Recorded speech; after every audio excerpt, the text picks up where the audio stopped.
வணக்கம். டிஎன்பிஎஸ்சிக்கு குரூப் 4 6ஆம் வகுப்பு இயல் 7 புதுமைகள் செய்யும் தேசம் இது.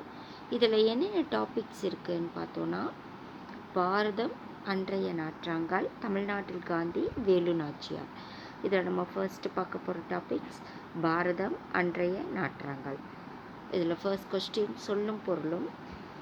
மெய், உண்மை, தேசம், நாடு. தேசம் உடுத்திய நூலாடை என கவிஞர் குறிப்பிடும் நூல் திருக்குறள். கொடுத்துருக்க 4 ஆப்ஷனில் திருக்குறள் தான் கரெக்டு. அடுத்து காளிதாசனின் தேனிசை பாடல்கள் எதிரொலிக்கும் இடம் காவிரி கரை, கங்கை கரை, யமுனை கரை. இதில் ஆன்சர் காவிரி கரை. அடுத்து நூலாடை என்னும் சொல்லை பிரித்து எழுத கிடைப்பது நூல் கூட்டல் ஆடை, நூலாடை.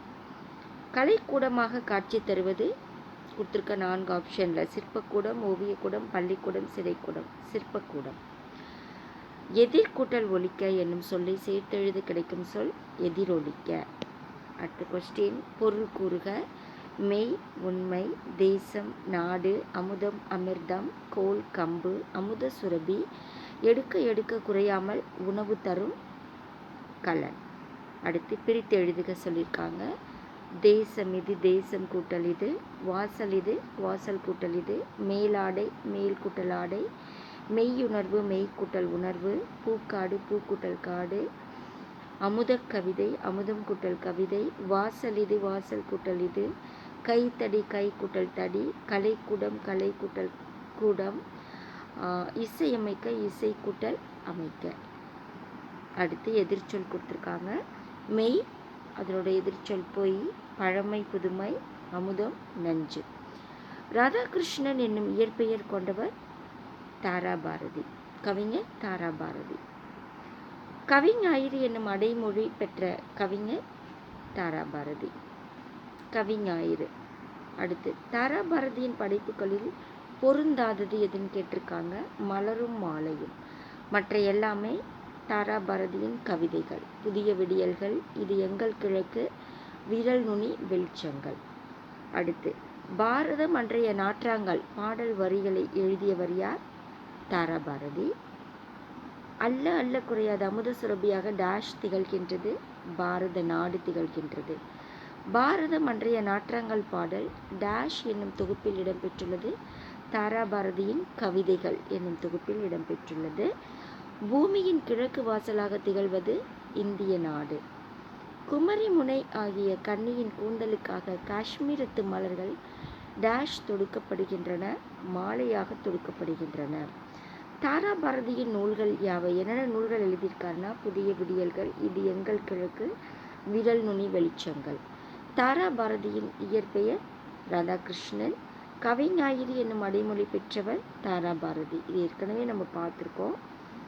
தாராபாரதியின் நூல்கள், இதுவும் ஆல்ரெடி பார்த்தது தான். புதிய விடியல்கள், இது எங்கள் கிழக்கு, விரல் நுனி வெளிச்சங்கள். ரிப்பீட்டடாக வந்திருக்கு. பூமியின் கிழக்கு வாசலாக திகழ்வது எது? இந்திய நாடு, நமது இந்திய நாடு. அன்னை பாரத நாடு எவ்வாறு திகழ்கின்றது என தாராபாரதி கூறுகிறார்.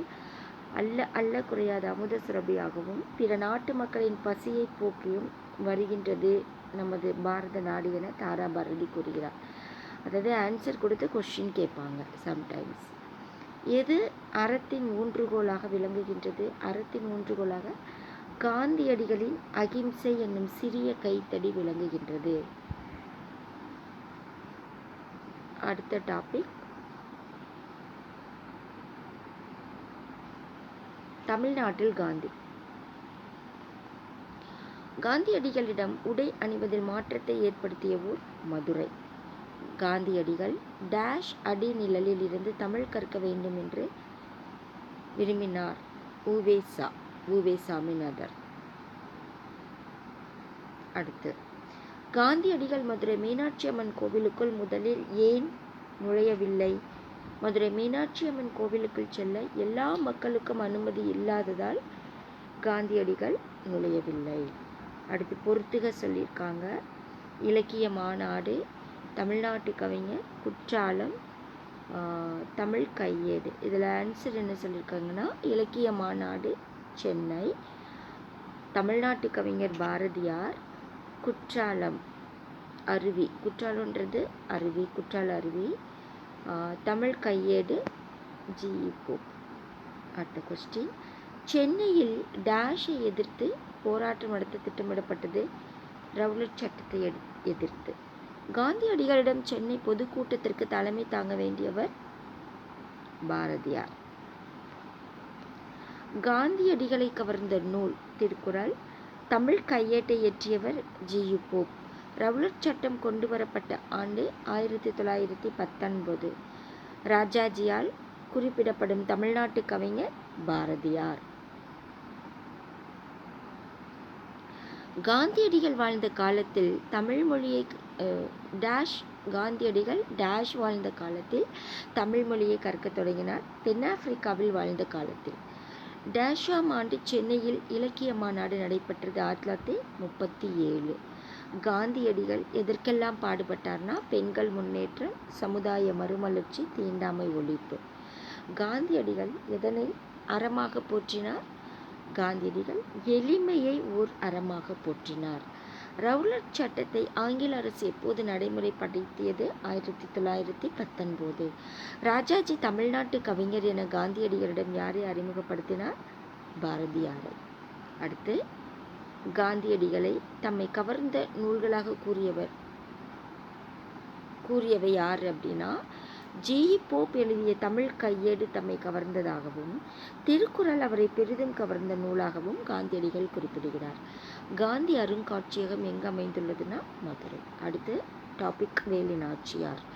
ராமநாதபுரத்தை ஆட்சி செய்த செல்லமுத்து மன்னரின் மகள் வேலு நாச்சியார். சிவகங்கை மன்னர் முத்துவடுகநாதரை மணந்தவர் வேலு நாச்சியார். முத்துவடுகநாதர் கொல்லப்பட்ட இடம் காளையார் கோயில். வேலு நாச்சியாரின் அமைச்சர் தாண்டவராயர். அடுத்து, வேலு நாச்சியாரின் ஆண்கள் படைக்கு தலைமை தாங்கியவர் மருது சகோதரர்கள். வேலு நாச்சியாரின் பெண்கள் படைக்கு தலைமை தாங்கியவர் குயிலி. அடுத்து, ஜான்சி ராணிக்கு முன்பே ஆங்கிலேயரை எதிர்த்து வீரப்போர் புரிந்தவர் யார்? வேலு நாச்சியார். வேலு நாச்சியார் அறிந்திருந்த மொழிகளை கூறுக. தாய்மொழியாகிய தமிழ் மட்டுமல்லாமல் என்னென்ன மொழிகள் கற்றிருந்தார்னா, ஆங்கிலம், பிரெஞ்சு, உருது ஆகிய மொழிகளையும் சிறப்பாக கற்றுத் தேர்ந்தார். வேலு நாச்சியார் கற்றறிந்த கலைகள் யாவைன்னு கேட்டால், சிலம்பம், குதிரை ஏற்றம், வார்ப்போர், விற்பயிற்சி, இது எல்லாமே வேலு நாச்சியார் கற்றிருந்த கலைகள். அடுத்து, முத்துவடுகநாதர் எங்கு நடைபெற்ற போரில் ஆங்கிலேயரால் நயவஞ்சமாக கொல்லப்பட்டார்? காளையார் கோயிலில். வேலு நாச்சியாருடன் ஆலோசனை கூட்டத்தில் இருந்தவர்கள் யார்? அமைச்சர் தாண்டவராயர், தளபதிகள் பெரிய மருது, சின்ன மருது, குறுநில மன்னர்கள் சிலர். ஹைதர் அலி எத்தனை குதிரைப்படை வீரர்களை திண்டுக்கலுக்கு அனுப்பினார்? 5000 குதிரைப்படை வீரர்கள். சிவகங்கையை மீட்க வேலு நாச்சியார் எந்த நாளில் திட்டம் தீட்டினார்? விஜயதசமி.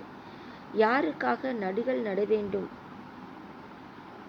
என்று வேலு நாச்சியார் அமைச்சரிடம் கூறினார்? உடையாள் என்ற பெண்ணிற்காக. வேலு நாச்சியார் வாழ்ந்த காலம் எப்போது கேட்டாங்கன்னா, 1730 முதல் 1796. வேலு நாச்சியார் சிவகங்கையை மீட்ட ஆண்டு 1780. சிவகங்கை கோட்டை கதவுகள் திறக்கப்படும் நாள் விஜயதசமி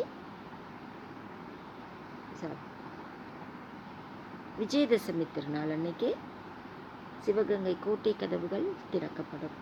நன்றி. இதோட இந்த வீடியோ முடியுது. இந்த வீடியோ உங்களுக்கு பிடிச்சிருந்தால் லைக், ஷேர், கமெண்ட் பண்ணுங்கள். மறக்காமல் சப்ஸ்கிரைப் பண்ணுங்கள். நம்ம அடுத்த வீடியோவில் பார்க்கலாம்.